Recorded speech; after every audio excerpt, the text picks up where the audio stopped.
From being this shy kid to now having millions of followers, a massive female fan base, what does that do to you psychologically? It's like a dream. Hollywood is looking to partner with creators more and more. So many companies are investing into short form content and looking to have creators cross over into traditional media too. But I also think that I was a little bit disillusioned. I think last year going to the premiere of Mission Impossible was really cool and seeing Tom Cruise. You said that you spend about a minimum of 9 to 10 hours on making one single video that ends up getting millions of views. Since you make a lot of Bollywood romantic videos, describe love in 3 words. A best friend. Hi everyone, my name is Ritika Agrawal. Hi, I'm Aman. And we are on OFFSCRIPT. Aman, thank you so much for joining me. Yeah, thank you for having me. I'm really excited. I am so excited because I know we've been chatting since December to get you on the podcast, and it's full circle moment now. I know. April. Yes, exactly. Awesome. I am so excited to chat with you about your journey and also the creator economy at large. It is booming, it's rising, but let me set the scene for our audience here. Okay. You have millions of followers on all of your platforms, across your platforms. You've been in the industry for half a decade now. I want you to go off script with me. The creator economy is booming. It's about to hit $500 billion in 2027. This economy, this industry has gotten you opportunities with Netflix in India. You've flown out for iconic premieres that have lived vicariously through you. Yeah, it was a cool experience, definitely. Yeah, so you're really going into this creator to film world now. Explain to me, what does that creator to film pipeline actually look like, and how are you being positioned in this world? Yeah, first of all, thank you so much for all the kind words and for having me. I feel like 2 conflicting views in a way. I think first, more than ever, Hollywood is looking to partner with creators more and more. So many companies are investing into short form content and looking to have creators cross over into traditional media too. But I also think that I was a little bit disillusioned with how hard it would be to transfer. Actually, I think you have to kind of build both pathways, whether it's acting or directing or writing in the mainstream film world and your content presence kind of separately, and then you'll have the total package. I thought that it'd be more easily translatable, that because you have this platform, it'd be easy to step into the other. But I think what I've found from auditioning a lot and speaking with different managers and representatives is that you really need to put together that separate package. And then when you have both, it's oh wow, great package. So that's been a struggle for me and something I'm working on, and auditioning pretty frequently and just getting new management and speaking to different representatives. So yeah. I love that you said that, because a lot of the industry and a lot of audience honestly thinks that if you are a creator and if you have an audience, it's actually very easy to go into the film world. So it's very interesting to hear that they're 2 separate worlds and you have to build your portfolio. How are you building your package outside of the creator world now? Yeah, it can help. It definitely helps to have a following when you're auditioning for different roles and stuff. I think especially for commercials, it helps. Sometimes they'll ask specifically what your following is. But for some projects, you need to have a separate package. So I guess I've been trying to build my just acting demo reel, do a couple short films to get a good reel together. Yeah. And then just auditioning as much as I can, getting new representatives. Besides that, also just having the content background and being able to point to these past brand deals as commercials that I've done, and just content that you've made, even if not that you were paid to promote something, but you made a content piece around a premiere or around a project. All good examples to build your portfolio. So that's something I've been trying to do more as I'm also seeking to do more branded work, is just build pieces that can be part of my portfolio, that even if they don't do as well when posted, that looking back on, I'm comfortable pinning and saying this is one of my portfolio pieces. Yeah. So I guess I've been trying to prioritize more of the all the pieces that are going to serve future me versus the ones that might just go viral instantly. So yeah. I love that. Long-term gratification, not just instant gratification. Yeah, trying. Yeah. And honestly, we both are in the same industry. So to what you were saying is you spend all of these hours making content and doing auditions, finding new management. I don't think the regular audience understands the amount of work you put into that. A 30-second video or even that audition that you do takes so much time. You said that you spend about a minimum of 9 to 10 hours on making one single video that ends up getting millions of views, right? So pull back the curtain a little bit. What do you do? What is the process to make this video happen? And what are your biggest takeaways for any creator that's watching this right now? Sure. Thank you. Again, not all of them do so well, but... Stop. You're being humble. I guess the process usually starts with... So when I first started, most of my videos were just me alone, obviously. And so they were a little bit easier to to like execute on quickly. Like if I had an idea, I could just talk to the camera and try to be funny. Now, over the last couple of years, it's transitioned to most of my videos are collaborations with other creators. So it usually starts with, I mean, it goes either way. Sometimes like a creator is visiting the city and then that's decided first at the collab, and then we're coming up with an idea that kind of fits both of our styles. Yeah. And so when it's that approach, sometimes I think about like what's something that they're known for, what's something that I'm known for, that if exaggerated could come into conflict and be funny or like collaboratively. Yeah. So sometimes it's like the person first, depending on if someone's visiting or if there's someone I really want to work with. And then sometimes it's like just an idea, and then you're thinking of who the best person to film it with is. And I think a lot of the work is done sometimes because I'm using these like songs that play on nostalgia and stuff, and then I'm coming up with a new way to shot list it and present it. But just having that innate touch like definitely adds familiarity for everyone and makes it a little bit easier to not have to do everything from scratch. I think after that's decided and we kind of have a plan of what song we're doing for the Bollywood content, or if it's a skit, like have a brief script, then I'll shot list it and kind of find a location and then a videographer, which is hard. It's tough to do in LA. As you probably know, everything is so expensive. Right. It's a little bit easier when traveling, and when I've done like collaborations in India and stuff, I feel like the speed at which you can get stuff done is just so much faster there, which has been really cool to experience. And just so many videographers, so many studios are available, and people just can collaborate so effortlessly. Here, I feel like it takes a week or two to like get everything together. Yeah. So then the shoot will maybe take a couple hours, sometimes 3-4 hours, depending on how long it is. Or if I'm collaborating with somebody who we do a lot of stuff together, then we'll try and batch film it.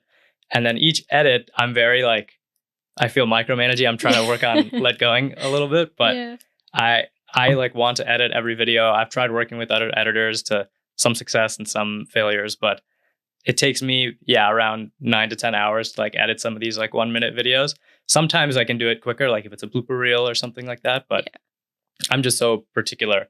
So it just takes a long time, and then I want to get it exactly right. And I might have 4, 5, 6 different versions of the timeline. Yeah, but you have a creative vision. You kind of have to do it. Speaking of collaboration, when there's a lot of creatives in the same room, one, you can create really cool things. You can really bring magic to screen. But the second thing is when you butt heads, like someone has a certain vision. Have you ever experienced that, and how have you kind of navigated it? I feel like sometimes you have different visions or different approaches. If it's easy enough to execute, like someone has an idea, then it's like, let's just film it and then see what happens and decide later if it's funny or not, or how it looks in post. But if it's like a really different vision, I don't know. I think I've become a little bit better in my recent year or two about like putting my foot down or saying like, this is kind of what I want to do, or saying like, this might not be great for my page, but if you want to post it, go ahead. Like that it's okay to step on toes a little bit there. Yeah. And just being more confident. And I think this will do well. I feel like I kind of go back and forth on like how secure I feel in different situations, obviously like different contexts. But now after so much content, like I feel like when I'm filming is kind of when I'm most secure, most confident that like, no, I know that this is the shot I want, or that this will look good. Yeah. So I feel like I've kind of developed what my taste is. And then I think it's okay if that's different than somebody else's, and they might be right. Like so many people whose content strategies I admire more than me. And I know that when we collaborate, to just like listen to them and like get their ideas in or step into their playbook. Like that's something that I think I used to do a lot more, that I'm trying to do more of now, is collaborating with like a wider range of creators, whether it's like other actors or dancers or singers or comedians or models, etc. Just like stepping into their niches and then just listening. Yeah. So I've been trying to do that more. I'm so curious to know, what are some of the skills you've built? Because you obviously didn't start out in the film world. This is kind of something that you started exploring, especially during COVID. And editing came naturally to you because you've been doing YouTube for so long. Yeah. I've seen some of those videos and they're cute. Especially the one where you're like attacking something. I have to like pin it up here. It's so cute when you're like 13. Yeah. But what are some of the skills that you learned as, you've started making content? And I think it's all about like ideation, conceptualizing, and then also doing the shot list like you said. So what were some of the skills you learned?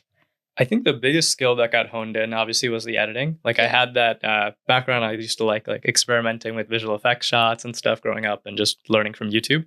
So I think I had that like editing base, and then being forced to do so much content. Like over the last 6 years now, I've posted probably like 1,300 videos. Wow. So just like those reps make you pretty fast at editing. So that was the biggest thing. And also about like trying to crank down the number of hours it takes per video. Mm-hmm. So I think I've learned like how to, just basic stuff, whether it's like labeling takes as you film, as the ones that you like, or how to cut it down quickly. Other skills I've learned, I think definitely like you have to put your hands on the steering wheel and be the one seeking collaborations. I think before I used to think like I would watch, obviously during COVID, so many other creators living such cool lives and stuff, and like collaborations going on once COVID died down a little bit. So I think I learned that it doesn't just come your way. You have to kind of seek it out. So I started messaging people, and now I feel like I'm kind of known for doing so many collabs with different creators, but it kind of started with a ton of outreach. And same with brands. I think I used to think that once you had a certain following or certain level of engagement that they would just come your way. Yeah. And I think I've learned from seeing other creators and friends like Dej Patel, for instance, like create something that's not necessarily that he's paid to create, but just as a portfolio piece, like his Taco Bell piece. Yeah. And then so much can come from that. So just creating the kind of work that speaks for itself, that will attract the kind of work that you want. Yeah. Yeah. 100%. I find it so interesting. Something that I think a lot about as an actor and creator myself as well is we consume so much content. And like you said, we are constantly looking for people and looking for, you know, who to collaborate with, or looking at lives of these creators and being like, oh my gosh, I want that too. Yeah. But then when you go into the creating world, you're like often thinking about, okay, is this an idea that's coming from my original brain, or is it because of something that I absorbed off of my feed? How do you protect your creative instincts from the algorithm? Wow, good question.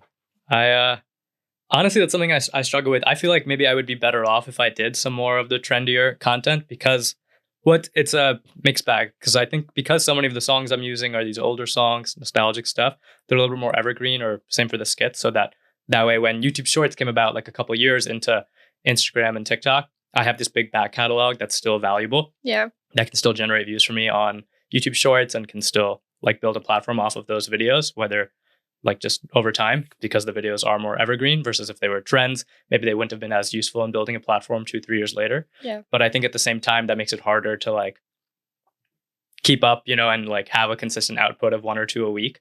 If you just follow the trends, I think that'd be a little bit easier. And I think I could do a better job of like jumping on something when it happens and just executing quickly. Yeah. I guess like we talked about, it's a little harder to do that in LA with how expensive everything is and how spread out it is with the studios and videographers, and just not as many like Indian American creators here. Yeah.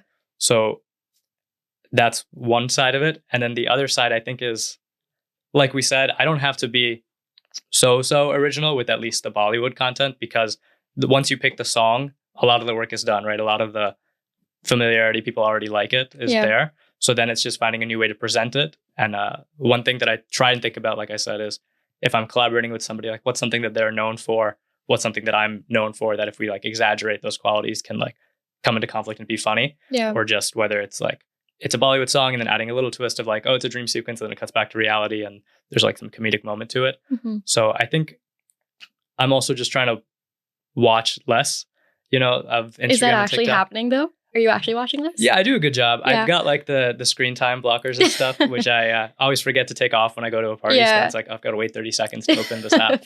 But yeah, that's one thing. And then also I think it's so easy to get sucked in and scrolling and the brain rot. And then also I feel like sometimes I just get demoralized watching people's videos. Like I see we see so many people's amazing content, or so many people living this like amazing life. Yeah. It's nice to be able to just like lock in. And now I feel like after achieving a level of success with the content, and now like kind of playing to what I know does well, and doing that so consistently over the last couple of years, I've slowed down a bit and kind of just want to, like we said, take some time to focus on portfolio pieces, focus on things that might not do the best when I post them, but will help future me. Yeah. Speaking of portfolio, so we have like in the creator world, it's always told to go the short form route, because that's the way you're going to reach the audience. That's what's going to get you discovered. Yeah. But as an actor, you're told to build your portfolio through short films, which is long form content at the end of the day. In one of your recent interviews, you also mentioned that you're focusing more on YouTube now. Also, obviously, with your short form content. I find that so interesting, because literally every playbook that I've read, everything I've watched online, they're like, go after short form. That's like your gold mine. What are some of your insights? Like, why are you capitalizing on long form content now? Right. I feel a little bit of a fraud, because since I said that in that podcast interview, I haven't done the best job of like making that happen and keeping you accountable. Yeah, posting as much long form content as I should. Yeah. I'm trying. The reason I did say that though is because I think both are important. Obviously, I think there are certain creators who are able to build like a very loyal audience from short form content, and that transition to other platforms. But also the problem with short form content is that it's so ephemeral, right? Is that people might not remember. It's harder to get people to move from one platform to another, harder to sell a product. The conversion rates are less. So even though short form content is 100% the best for discoverability and like creating the most number of impressions, I think the creators I've seen who have the longest careers have like a really strong long form strategy. And then also just from a business perspective, obviously YouTube long form monetizes better than short form content. You're just getting paid a better rate for every 1,000 views. So that was another motivation, obviously, to try and post more short form content as much as I can. And I mean, more long form content as much as I can. And same with brands. You know, I think it's just another potential avenue to increase and a place to experiment with writing short films or extended skits and stuff, and potential BTS of some of the short form content. So it's just something that I want to attack more now as a full-time creator, and just explore that to the degree that I should be exploring it and kind of see what happens. But I think in terms of like brand strategy and people running towards short form content, I think it's a mixed bag, right? Obviously, I think a lot of advertising dollars have flowed to short form, which makes sense because there's so many impressions there. But there's still so much like consistent revenue in the long form content and ad spend there, whether it's specifically with informational content and stuff like that. Like long form content is a better venue, I think, for that kind of content. Right. I think you've touched a lot on finances. I think previously you mentioned that it's hard to, get folks in LA specifically. And now also speaking of which format generates more revenue. As someone who did go full-time last May? Yeah, about a year ago, end of March last year. So I remember when we met in May, you were like, yep, you're going full-time, which is amazing. Congratulations. It's been a whole year. Thank you. Yeah, crazy. I know. I want to get a little personal, a little deeper with this. How do you stay financially afloat being a full-time creator? So much of it is dependent on views, and so much of it is dependent on brand deals and ad spend and things like that. What is the cost of do what you love? What is the real cost of it? I think it's definitely something that's different for everybody. Different niches, I think, are easier to monetize than others. Like if you were getting into it with the sole focus of I want to make as much money as I can from being a full-time creator on social media, it would be smart to pick a niche like car reviews or finance technology, something where the consumer watching it has like high purchasing power, and so brands want to advertise on that content. So it's a little tougher, obviously, to monetize when it's just purely entertainment, and especially when it's so many Bollywood songs and you're sharing like revenue with the copyright holder. So I guess the main sources of income are like from views, which is pretty little, and like you said, very variable, and like shifts a lot from each month. You can't like guarantee it, especially between like YouTube and Instagram and TikTok. All of them have different monetization schemes. TikTok for a while was paying just based on the number of views you get. Now I think it's only monetizing videos that are over a minute. Same when Instagram Reels first started, they were monetizing. They had a lot more like bonus incentive programs to like get creators start posting on Reels and transition over from TikTok. And I think they've slowed down on a lot of those. Now there's some for Facebook Reels. So again, very variable. Some months it's there, some months it's not. And it's like a different rate each time. Same with YouTube Shorts, is obviously not as much as YouTube long form. So the main source of income, if you want to be successful as a creator, has to come from brand deals or transitioning into some kind of product or Patreon or like acting. And so I think it's just trying to pursue as many of those things as I said. And for brand deals, like I said, what I'm experimenting with is the way to not just do a bunch of cold emails and outreach, but also to like build the kind of pieces that are portfolio pieces that you can then use for pitching. So do you think it's important for a creator to build a portfolio across all of these different disciplines in order to survive in the creator economy? Because now I think when you started, there were just a handful that were doing what you were doing. In fact, you were the OG when you started, right? I don't know about that. I mean, the one who was making Bollywood videos and things like that. That was so new to TikTok and Instagram.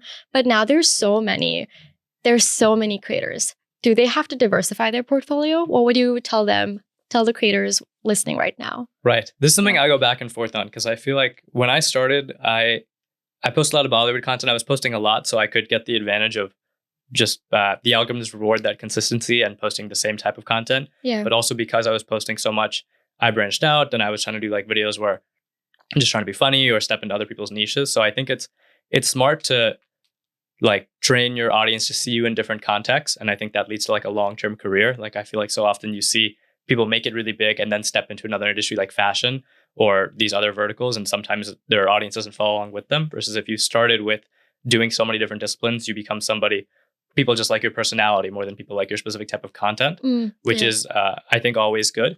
But the way to grow quickly on any of these platforms is to do kind of the same thing. And like the algorithms, like I said, reward that consistency and that momentum. So if I was talking to someone who's starting now, I would say start a kind of series, like a part 1 of this or 100 days of doing this. Like those things, you can deliver value, like some videos that deliver value and are also in a format that's repeatable, I think would be the smartest way to build a following quickly. But then also to do multiple of those series and try and branch out. And whether it's not on your page, and doing as many collaborations as you can. Yeah, okay. I'm taking mental notes because that's something I struggle with personally too. But before we move on, I actually have a fun rapid fire segment. Ooh, okay. Okay, you don't have to think a lot and nothing controversial. Okay, are you ready? Yeah. Okay, let's go. The first time you got paid. The first time I got paid with content creation. Was in 2020. It was a brand deal for a South Asian dating app. I think that was when I had about 14,000 followers on TikTok. Okay, sweet. Yeah. If you could play any role, what's the film you want to play lead in? Tismar Khan. I knew you were going to say that. Best movie ever. Yes, it is. I hope Farah Khan is watching this because we are the cult. Tismar Khan cult. I love it. Biggest starstruck moment from all the premieres you've been to? You cannot say Shah Rukh Khan. Dang it. Yeah. Biggest starstruck moment? I think last year going to the premiere right now. Yeah, it's true. There's a mirror back. No.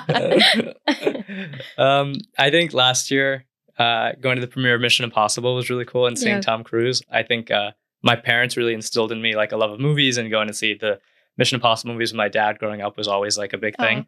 So that was cool to be able to go together with him to that premiere and see him in person. That just felt like a really surreal experience. It was right around like the 5-year anniversary of me starting to make TikTok. So it just felt like a very full circle moment to then be there with my dad and like being there with all these other creators. That's so sweet. Funny that you bring up your parents because the next question's about your parents. Okay. What is one message you'd like to give to your parents who've been a huge influence in your career today? Wow. Just thank you. I mean, they're so supportive. I feel like the stereotype of Indian parents is that they're not as supportive with these like creative careers, but they've been incredibly supportive, and while also like instilling in me the importance of supporting yourself and like school growing up and everything. So I think they just had a great balance of that, of like making sure I focused on my studies and everything, but also like really encouraging that. Like they love Hindi poetry, and they would have like poetry nights and like ghazals in the house, and we're friends with lots of musicians. And my mom was like an Indian Kathak dancer and dance teacher. Yeah. So I think they always had this love of the arts and loved Bollywood movies and these romantic songs and stuff. So I would thank them for like instilling all of that in me, and then also just for being so supportive. Oh, and yet your favorite movie is Tismar Khan. I know. They'd be so proud. Shout out to the parents that let us do what we love. Yeah. If you met the 13-year-old Aman making YouTube videos, what would you tell him now? Nothing. I think he did everything right. I don't know. I think it would be, I guess, nice to know that it like kind of worked out in a way that this like, I grew up watching like so many people, creators like Casey Neistat and all these people who seemed like this dream life to make a living as a full-time creator. Yeah. So I think I don't think, even though I was pursuing that and trying to post on YouTube at 13, I don't think I ever really thought that would be possible. So I don't know if I would tell him that, hey, it works out, or just not say anything to not affect it. But yeah. Okay, sweet. And since you make a lot of Bollywood romantic videos, describe love in 3 words.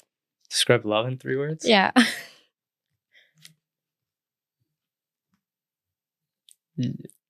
A best friend? I don't know. That's 3 words. That's sweet. That's really cute. Stole it from Kuch Kuch Hota. Of course you did. Of course you did. Bollywood lover boy right here. Yeah.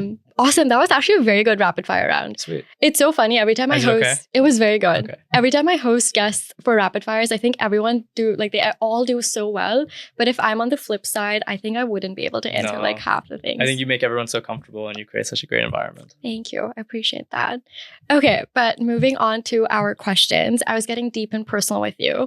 And going into, you being a 13-year-old kid doing all of these YouTube videos, I think a lot of our audience, they don't know that you were a very shy kid growing up.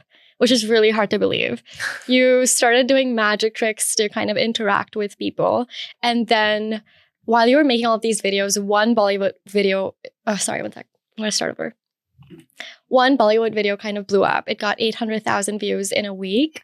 And then you just went from, having a few followers to millions of followers. You became the heartthrob of the internet and a massive female fan base.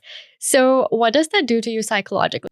I don't know. I mean, first of all, thank you again. Wow, so much research. It's crazy. I don't know. I mean, it was like I'm at a loss for words. I think it's just being grateful, obviously, like to receive all this attention is really nice, and that I know I'm only able to now like pursue acting and content and all these things full time because of the amount of support I've received on the internet from like strangers who have like chosen to watch and support and comment. It's just so nice. It's like a dream world. I think that's the main way to process it, just trying to stay grateful. But it also happened over the course of so long. Like from when I posted the first YouTube video at 13 to now being 24, it's like it took a long time. Like, yes, that one viral video was like, oh my God, this is like crazy. I don't know what to do with this. It was also during COVID. So it's not like my day-to-day life is changing. It's just the numbers on the screen are changing. So I think it was a little easier to process that way. Yeah. I think it would have been harder if I was like in college at the same time, surrounded by people, and then would have to deal with people saying things about videos, whether it's negative or positive. Just like, I think that would be more of like a play on me psychologically. I think because I had 2 to 3 years of just like, I'm just going to keep making videos and do that. And then by the time when the world opened back up, then I had a little bit of a platform. I think that made it a little bit easier to adjust. Yeah. I think,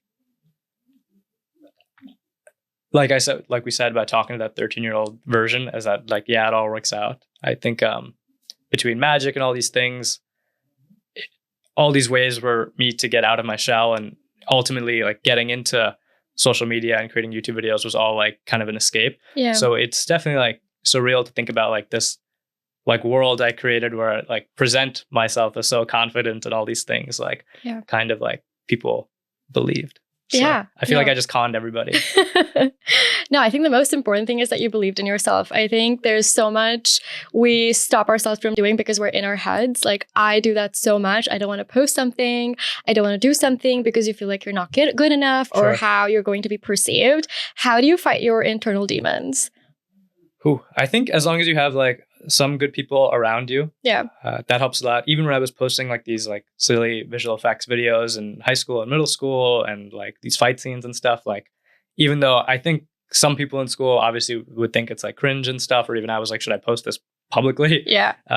It was nice to have like a couple friends who were like down to be in the videos, who were supportive, who were just like, yeah, you're like chasing what you want. So I think I really lucked out with having a good support system in that way. But then I think it's also important to just like tune everything out. So doing it during COVID was helpful for me because I didn't have to deal with people talking to me. I was just at home and could just keep posting.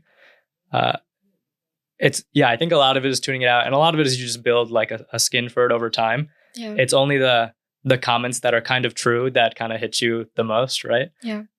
So it's easy to like dismiss just random hate or stuff, but when someone comments like, not your best work, I'm like, damn it, they're right. It's like those things. So I guess it's just being honest with yourself. Yeah. If you were to give a creator a 1-minute masterclass, what are your biggest takeaways from your half a decade long journey so far in the industry? I don't know. A 1-minute masterclass. I mean, I think if a creator was starting now, I would say start with a repeatable format, like a type of series, whether it's like 100 days of doing this or follow along as I do this. I think as cynical as the internet is, I think people like to root for people. People like to see people achieve things and like are willing to support them on their journeys if they share it openly and make it engaging. There's things with retention editing, obviously, that you can go too far of just being it overstimulating, but you want to make sure the hook of the video is good. So maybe a cut in the first couple seconds, or the frame should be really strong if it's going to be a little bit longer and linger in the moment. So I would say, repeatable format, having a good hook. I would say to have like a long-term career, to try and branch out, like by doing collabs, by having multiple series going on, by responding to comments as like video replies to build community. Those would be all the main things. And then kind of, like we said, if you want to do like branded work, just making examples of that to have as part of your portfolio. Awesome. Okay. I mean, you've done so much, and I feel like, we've touched on the creator world, we've touched on the film pipeline, and you've really proved that you can build your global audience sitting in LA, whether it's India or the US, and the industry is noticing. So what's next for you? I think in a way I feel really privileged because I feel like I'm living the dream. Like this was always the plan, to be able to make a living as a creator and actor and be able to jump from a creative project to creative project. With that said, obviously I still have like ambitions. So I think I want to start making longer form content. I want to kind of mix up my own content a little bit. Yeah. And then just be part of bigger projects, whether that's traditional media or on YouTube, and just taking it like investing fully in one project at a time. Yeah. What can the audience see you in next? Can you spill anything? Ooh, not too much. Okay. But some content. I've slowed down a little bit, but it's coming back. And then some like BTS on YouTube, and maybe some traditional media. Awesome. Eventually. Okay. Yeah. Fingers crossed. Yeah. Awesome. That was the episode. Thank you so much for tuning in. Wow. Thank you so much. I really appreciate all the amazing questions and for having me. Yeah, Thank you. I think this is like a great masterclass on what's actually happening. We hear a lot about the creator economy, and also as someone who is in the film world, we see a lot of transition between creators and actors. And so just seeing that from your point of view, because you're living the dream, like you've said, it's amazing. So thank you for being here and sharing that with us. Anytime.